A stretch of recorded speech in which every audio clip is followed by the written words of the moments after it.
तकिया वीडियो देखने से पहले वीडियो को लाइक करें, राहम टीवी चैनल को सब्सक्राइब करें और बेल आइकन पर क्लिक करें। शुक्रिया। नबी करीम सल्लल्लाहु अलैहि वसल्लम का उसवा जो सबसे बेहतरीन उसवा है कि आप खाते कैसे हैं, पीते कैसे हैं, सोते कैसे हैं, जागते कैसे हैं, आपकी गुफ्तार, रफ्तार, किरदार, अखलाक, ये एक एक चीज़ जो है लक़द कान लकुम फ़ी रसूलिल्लाहि उस्वतुन हसना, बेहतरीन शानदार नमूना है। इसलिए अब आपसे किताब सुन्ना की जो है सुन्नतें शेयर कर रहे हैं और ये खाने पीने की सुन्नतें चल रही थी, तो उनमें से आज सुन्नत नंबर 19 से गुफ्तगू होगी। 18 सुन्नतें पहले जिक्र कर चुका हूँ, ये 19वीं सुन्नत है, तो उससे आगे हम बात करेंगे। सुन्नत नंबर 19, दस्तरखान पर गिरे हुए टुकड़ों को खाना सुन्नत है। अब इंसान जब खाता है तो दस्तरखान पर टुकड़े गिर जाते हैं, रोटी का कोई जो रेज़ा गिर गया, तो ये खाने का कोई रेज़ा गिर गया, तो दस्तरखान पे जो आखिर में देखे तो छोटे छोटे टुकड़े बहुत से गिरे होते हैं। या इंसान जब रोटी तोड़ रहा है, रोटी तोड़ी तो उसका एक आध टुकड़ा नीचे भी गिर गया और इंसान ने लुक़मा बना खा लिया, लेकिन टुकड़ा नीचे गिर रहा, तो दस्तरखान पे टुकड़े गिरे रहते हैं। तो दस्तरखान पर गिरे हुए टुकड़ों को खाना सुन्नत है। हज़रत अब्दुल्लाह इब्ने उम्मे हराम रज़ी अल्लाह ताला अन्हु से मरवी है कि नबी अकरम सल्लल्लाहु अलैहि वसल्लम ने फरमाया, जो शख्स दस्तरखान पर गिरे हुए टुकड़ों को तलाश करके खाएगा, अल्लाह ताला उसकी मग़फ़िरत फरमा देगा। कैसी प्यारी हदीस है कि रसूलुल्लाह सल्लल्लाहु अलैहि वसल्लम ने फरमाया, जो शख्स दस्तरखान पर गिरे हुए टुकड़ों को तलाश करके खाएगा तो अल्लाह ताला उसकी मग़फ़िरत फरमा देगा। तो हवाला मजमू ज़वाइद सफ़ा नंबर 37 और जिल्द नंबर 5 यानी 5। गोया कि यहाँ ये हदीस मौजूद है। तो गोया कि दस्तरखान तलाश कर करके ढूंढ के झाड़ के इंसान आखिर में जमा कर लेता है और उसको खाए। नोट, अबू शेख रहीमुल्लाह ताला ने बयान किया है कि जो शख्स दस्तरखान पर या बर्तन से गिरे हुए खाने के टुकड़ों को खाएगा, दस्तरखान के पे गिरे हुए या बर्तन से जो वो गिर गए, कुछ चीज़ें खाने पीने का कुछ गिर गया, तो वो गिर गया, तो फरमाया कि उसको जो खाएगा, तो फरमाया कि नंबर 1 तंग दस्ती से महफूज रहेगा, और अगर तंग दस्त है तो खुशहाल होगा। पहला फ़ायदा कि दुनिया की तंग दस्ती से महफूज रहेगा, और जो अगर तंग दस्त है तो खुशहाल होगा। नंबर 2, वो ख़तरनाक अमराज से बचा रहेगा। ख़तरनाक किस्म के मूज़ी अमराज जैसे बर्स है, जुज़ाम है, और आजकल जैसे कोरोना वायरस वगैरह, तो ये मूज़ी ऐसे अमराज हैं, फरमाया उन अमराज से बचा रहेगा। नंबर 3, उसकी औलाद ज़हीन होगी और पागलपन से महफूज रहेगी। उसकी औलाद ज़हीन होगी और पागलपन से महफूज रहेगी। ये कितना बड़ा नफ़ा है, ज़हीन भी हो, पागलपन से महफूज। और आजकल आप जानते हैं कि यहाँ ये मगरबी दुनिया में ख़ास तौर पे 2-3 साल के बाद बच्चा के जी ऑटिज़म हो गया, ऑटिज़म का शिकार हो गया। बचपन से बच्चा समझदार सब कुछ है, लेकिन 2 साल बाद पता चला ऑटिज़म, और वो बिल्कुल पागल वाली हरकतें करता है, नफसियाती मरीज़। तो फरमाया कि देखो कितना बड़ा नफ़ा कि दस्तरखान से जो है वो टुकड़ों को जो है ढूंढ ढूंढ के तलाश करके खाना शुरू कर दें, बल्कि वही टुकड़े जो है अपने उस बच्चे को जो ऑटिज़म का शिकार हो गया उसको भी खिलाना शुरू कर दें, इसी नीयत से कि अल्लाह इस सुन्नत पे मैं अमल कर रहा हूँ, तो मेरे इस बच्चे को जो है शिफा कुल्ली अता फरमा, इंशाअल्लाह उसका पागलपन दूर हो जाएगा। नंबर 4, उसकी औलाद नेक साले और गुर्बत व इफलास से महफूज रहेगी। ये एक चौथा फ़ायदा ये, उसकी औलाद नेक साले होगी और गुर्बत व इफलास से महफूज रहेगी। मुस्नद फ़िरदौस दैलमी का हवाला है। नंबर 5, उसको माली खुशहाली और औलाद में आफ़ियत नसीब होगी। माली दुनिया के अंदर इंसान माली खुशहाली चाहता है, तो माली खुशहाली होगी और औलाद में आफ़ियत नसीब होगी, यानी औलाद भी आफ़ियत वाली फर्माबरदार नेक साले। दुनिया में कितने लोग हैं कि जिनको जो है मालो दौलत तो खूब मिला हुआ है, लेकिन औलाद नाफरमान है या औलाद उनको पूछती नहीं है, तो गोया कि वो एक तरफ से अगर आसूदा है तो दूसरी तरफ से तंग है। तो यहाँ पर जो दोनों तरफ से आसूदा हो जाएंगे, माल भी मिलेगा और औलाद भी आफ़ियत वाली। नंबर 6, खाने के रेज़ों को चुनकर खाना जन्नत की हूरों का हक महर है। अब दस्तरखान पे जो खाने के रेज़े गिर गए उनको चुन के इकट्ठे करके खा लिया, फरमाया जन्नत की हूरों का हक महर है। क्या मतलब, गोया कि आपने वो अगर खा लिया तो खाने का मतलब आपने जन्नत की हूरों का महर अदा कर दिया, और जब महर अदा कर दिया तो ज़ाहिर दुल्हन तो मिलेगी, तो इंशाअल्लाह हूरें जन्नत की लाजमी मिलेगी। जब हूरें मिलेंगी तो जन्नत भी मिलेगी, क्योंकि हूरें जन्नत ही के अंदर मिलती हैं। तो देखो कितना बड़ा नफ़ा है कि आखरत का, कि सिर्फ मामूली ये रेज़ी जो जिनको इंसान उजब और किबर की वजह से या अपनी ये तबी करात की वजह से छोड़ देता है, तो उसका नफ़ा देखो कितना बड़ा नफ़ा है। और ये इमाम गज़ाली रहमतुल्लाह अलैह इहया उलूम में सफ़ा नंबर 12 और जिल्द नंबर 2 क्या कि उसके अंदर ये जो है ये रिवायत नकल की कि खाने के रेज़ों को चुनकर खाना जन्नत की हूरों का हक महर है। मैंने बताया हक महर जब अदा हो गया तो ज़ाहिर है कि दुल्हन मिलनी हुरें मिलेंगी, और हुरें मिलने का मुकाम जन्नत है, तो यकीनन जन्नत भी मिलेगी। कितना बड़ा नफ़ा है। उसके बाद सुन्नत नंबर 20 खाने के बाद हाथ पूंछना सुन्नत है। खाना खाने के बाद हाथों को पूंछना सुन्नत है।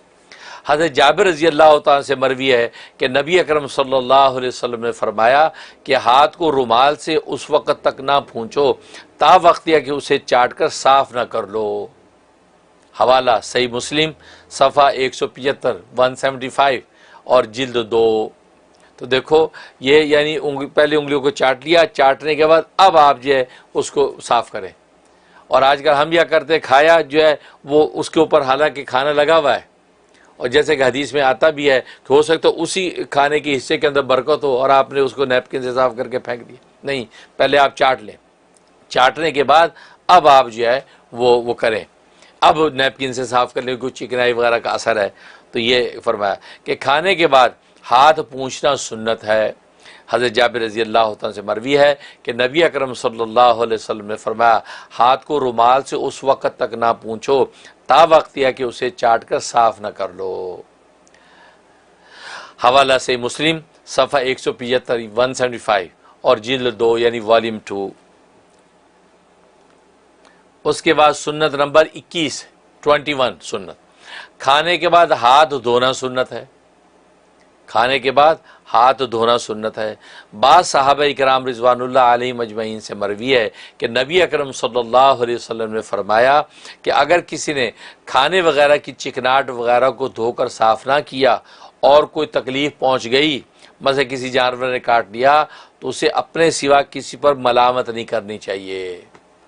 तो वह अपने सिवा किसी पे मलामत ना करे, क्योंकि जब आपने खाना खाया और चिकनाहट को धोया नहीं और चिकनाहट की खुशबू सुन के कोई कीड़ा आ गया, उसने आपको डस लिया, काट लिया, कोई और जानवर ने आपके मुंह को चबा लिया है, चूहा आया, चूहे ने दांत मार दिया कोई खाने की खुशबू की वजह से, तो क्या होगा। फरमाया कि बस इसको जो तकलीफ़ पहुंची है ये अपने आप को मलामत करे, किसी और को मलामत ना करे कि यार आपके घर में चूहे बहुत हैं, यार ये कीड़े मकोड़े यहाँ साफ़ क्यों नहीं करते, यार यहाँ पर आप स्प्रे क्यों नहीं कराते, उसको छोड़ो, अपने आप को मलामत करो।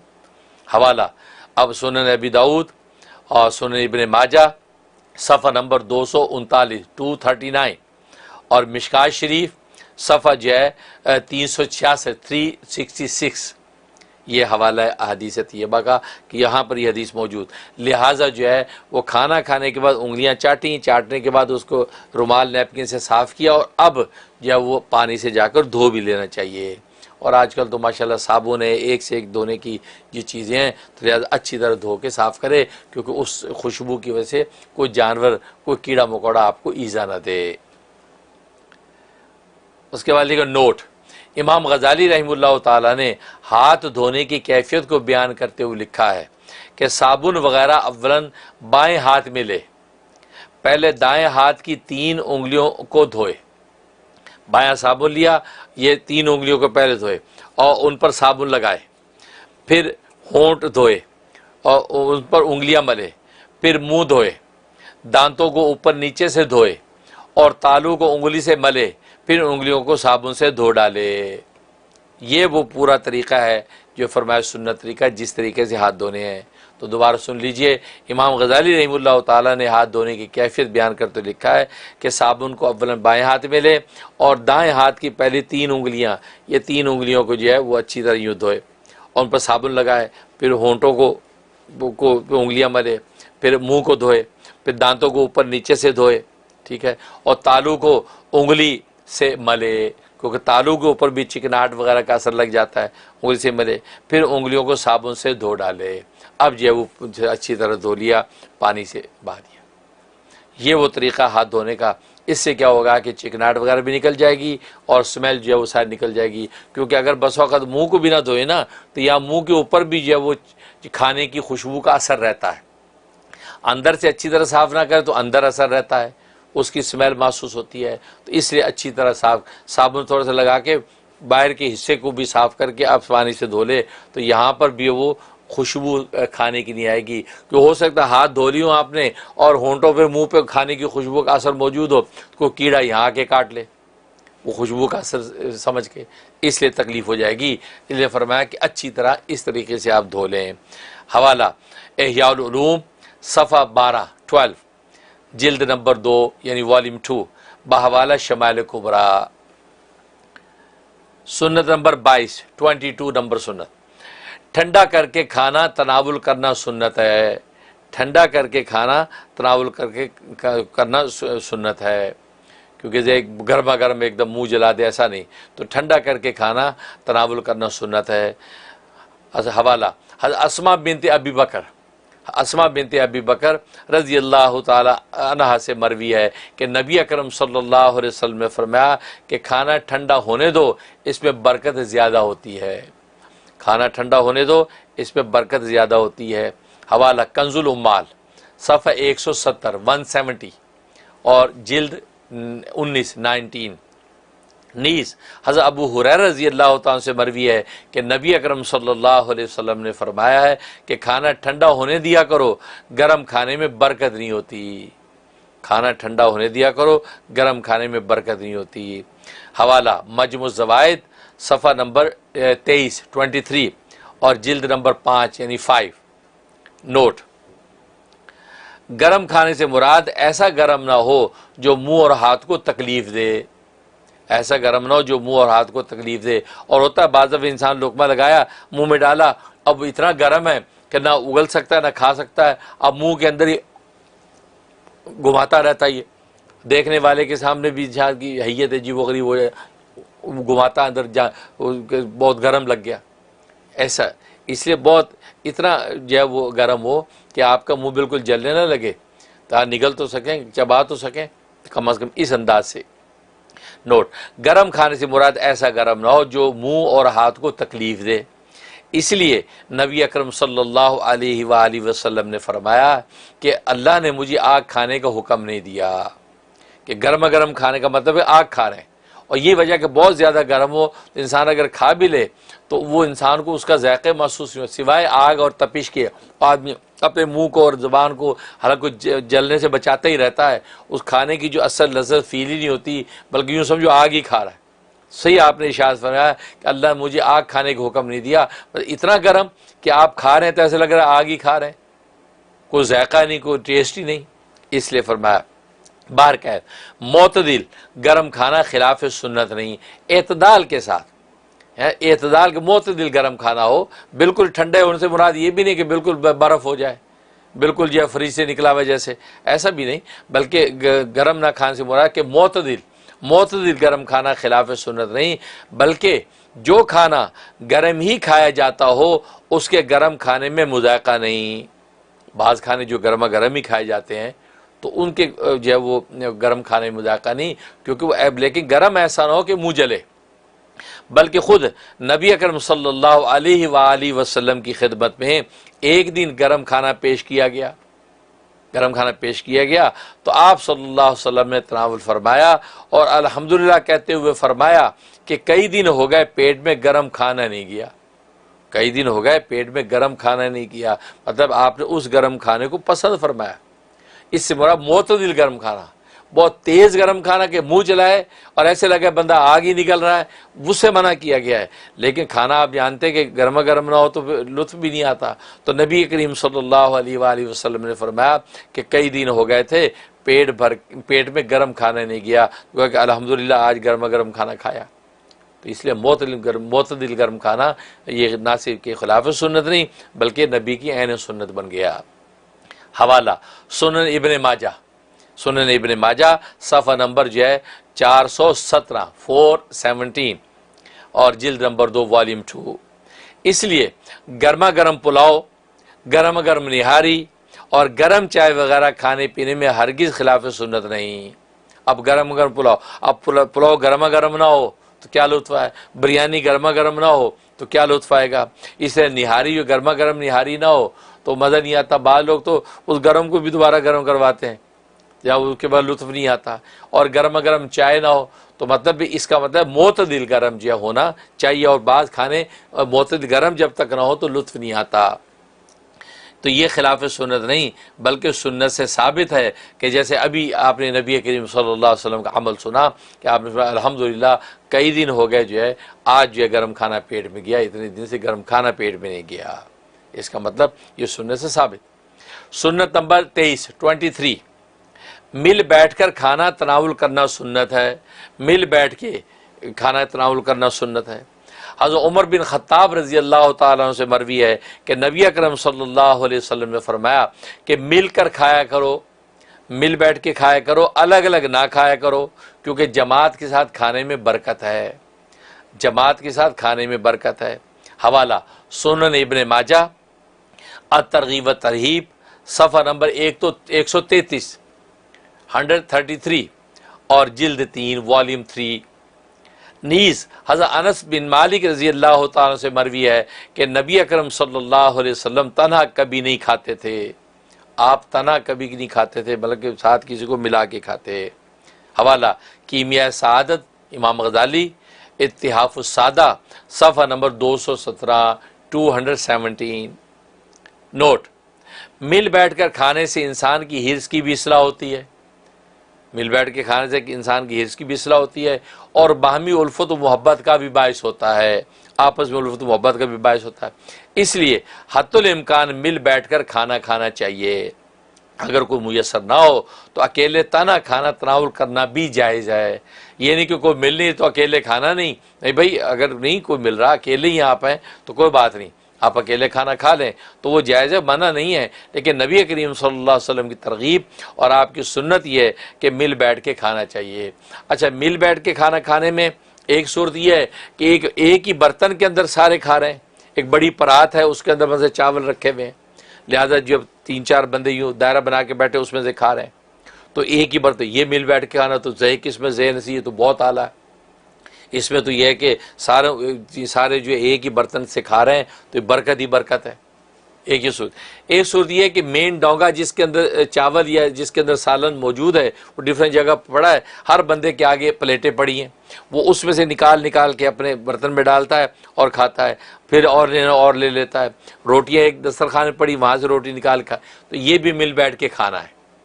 जैसे आम तौर पे आजकल यही होता है कि एक ही बर्तन से लेके इंसान अपने बर्तन में डालता है और फिर बैठ के खाता है, तो ये भी तो दोनों मिल बैठ के खाने की सूरत में दाखिल होगा।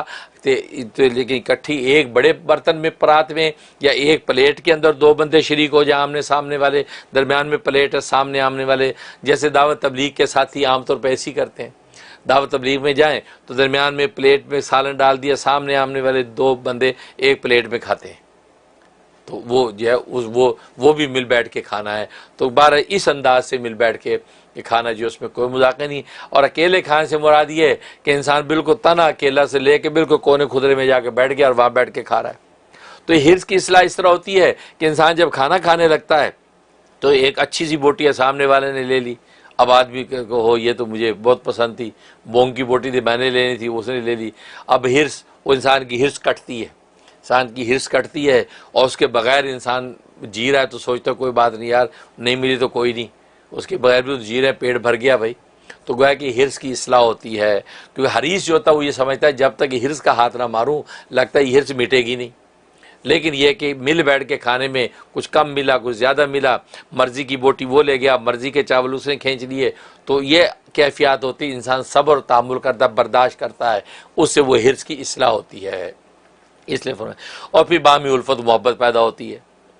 उसके बाद सुन्नत नंबर 24 नमाज की जमात के वक्त खाना आ जाए तो पहले खाना तनावुल करना सुन्नत है। अब नमाज की जमात के वक्त खाना आ जाए तो पहले खाना तनावुल करना सुन्नत। हज़रत आयशा सिद्दीक़ा रज़ी अल्लाह तआला अन्हा से मरवी है कि अगर नमाज की जमात खड़ी हो जाए और खाना आ जाए तो खाना खा लो। देखा, अल्लाह तबारक व तआला को आपकी भूख कितनी अजीज़ है, आपको भूखा नहीं मानना चाहता, लिहाजा खाना पहले खा लो। हवाला सही बुखारी शरीफ सफ़ा 821 821 जिल्द नंबर 2 वॉल्यूम 2। नीज़ हज़रत अब्दुल्लाह इब्न उमर रज़ी अल्लाह तआला अन्हुमा नमाज की जमात के वक्त खाना खा रहे होते थे और इमाम की क़िरात की आवाज़ सुन रहे होते थे। खाना खा रहे होते तो इमाम की आवाज़ आ रही सुन रहे होते, क़िरात यानी नमाज शुरू हो चुकी है, यानी क़िरात सुनकर भी आप खाना नहीं छोड़ते थे, आप अपना खाना मुकम्मल करते, आप जाके शरीक होते थे। हवाला बुखारी शरीफ सफ़ा नंबर 821 और जिल्द 2। नोट अल्लामा ऐनी रहमतुल्लाह ताला फरमाते हैं कि खाने को नमाज बाजमात पर मुक़द्दम करने की वजह ये है, वजह बता रहे, खाने को नमाज बाजमात पर मुक़द्दम करने की वजह यह है कि खाने के बाद दिल फारिग हो जाए, खाना खा के दिल फारिग हो जाए और हालत नमाज में खाने का ध्यान न रहे, हालत नमाज में जो ध्यान खाने में ना लगा रहे। कोई शरीयत हक्का ने खाने को नमाज बना लिया लेकिन नमाज को खाना बनाना गवारा नहीं किया। अब अगर उस भूख की हुड़क की हालत में अगर नमाज में शरीक हो जाएगा तो क्या होगा, उसका जो है नमाज की हालत में दिमाग और ध्यान खाने में रहेगा, बार बार कैफियत तो खाने की रहेगी। तो आपने नमाज को खाना बना दिया, तो अल्लाह को ये गवारा नहीं कि आपकी नमाज खाना बन जाए। हाँ, आपका खाना नमाज बन जाए क्योंकि उधर नमाज खड़ी हो गई, इधर आप खाना खा रहे हैं, तो खाना खाते आपके दिमाग और ध्यान में नमाज रहेगी, यार अब नमाज पढ़ के और खाना खा के नमाज पढ़नी है, यार खाना खा के नमाज पढ़नी है, यार खा लो यार जल्दी कर लो, तो गोया कि आपका खाना नमाज बन गया। तो देखो ये शरीयत की जो है हिकमत और बारीकियाँ कि आपके खाने को नमाज बना दिया, 2 अजर मिल रहा है, उसके बाद नमाज पढ़ेंगे तो नमाज अजर मिलेगा मिलेगा।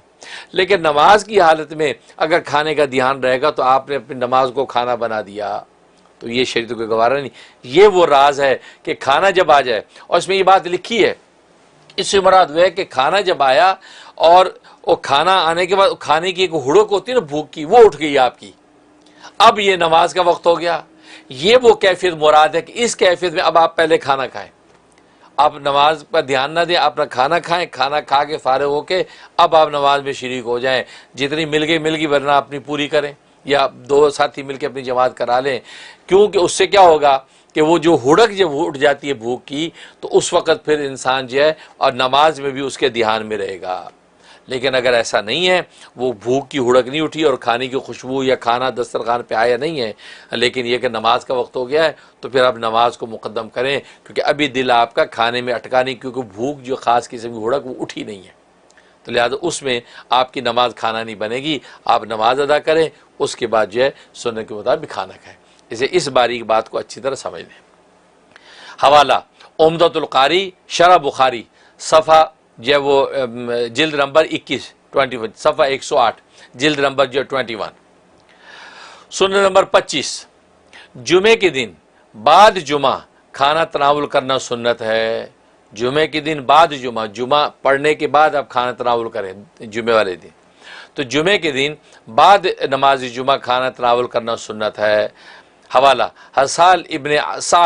साल इब्न साद रज़ी अल्लाह ताला से मरवी है कि हम लोग जुमे के दिन जुमे के बाद खाना खाते और कैलूला करते थे, जुमे के बाद खाना खाते और कैलूला करते थे। हवाला सही बुखारी शरीफ सफ़ा 813 जिल्द नंबर 2 वॉल्यूम 2 और तिरमिज़ी सफ़ा 69 और जिल्द 29। सुन्नत नंबर 26 दोपहर के खाने के बाद कैलूला सुन्नत है। दोपहर के खाने के बाद जो है वो कैलूला सुन्नत है। हवाला हज़रत अब्दुल्लाह इब्न अब्बास रज़ी अल्लाह तआला अन्हुमा से मरवी है कि नबी अकरम सल्लल्लाहु अलैहि वसल्लम ने फरमाया कि दिन को सोकर रात की इबादत पर क़ुव्वत हासिल करो, दिन को सोकर रात की इबादत पर क़ुव्वत हासिल करो। हवाला सुनन बहकी शुअबुल ईमान सफ़ा नंबर 182 जिल्द नंबर 5 नीस हज़रत अनस रज़ी अल्लाह ताला से मरवी है कि नबी अकरम सल्लल्लाहु अलैहि वसल्लम फरमाते हैं कि कैलूला करो क्योंकि शैतान कैलूला नहीं करता, कैलूला करो शैतान कैलूला नहीं करता। कि दोपहर का खाना खाने के बाद थोड़ी सी इस्तराहत करना, जिसको आज अंग्रेज़ी ज़बान में नैप कहते हैं कि नैप, छोटी सी नैप ले ली, तो नैप ज़रूर ले लिया करो। तो हवाला तबरानी शरीफ इत्तिहाफुस सादा सफ़ा नंबर 143 143 और जिल्द नंबर 2 यानी वॉल्यूम 2। तो यहाँ तक जो है ये खाने की सुन्नतें हुई। उसके बाद मज़ीद जो सुन्नतें आपसे इंशाअल्लाह शेयर करते रहेंगे। तो अल्लाह से दुआ है कि अल्लाह तबारक व तआला अमल करने की तौफ़ीक़ अता फ़रमाए। और ये सुन्नतों पर अमल करना ज़ाहिर है कि अल्लाह तबारक व तआला की जो है वो महबूबियत लाता है। तो अल्लाह तबारक व तआला हमें अपना महबूब भी बना ले।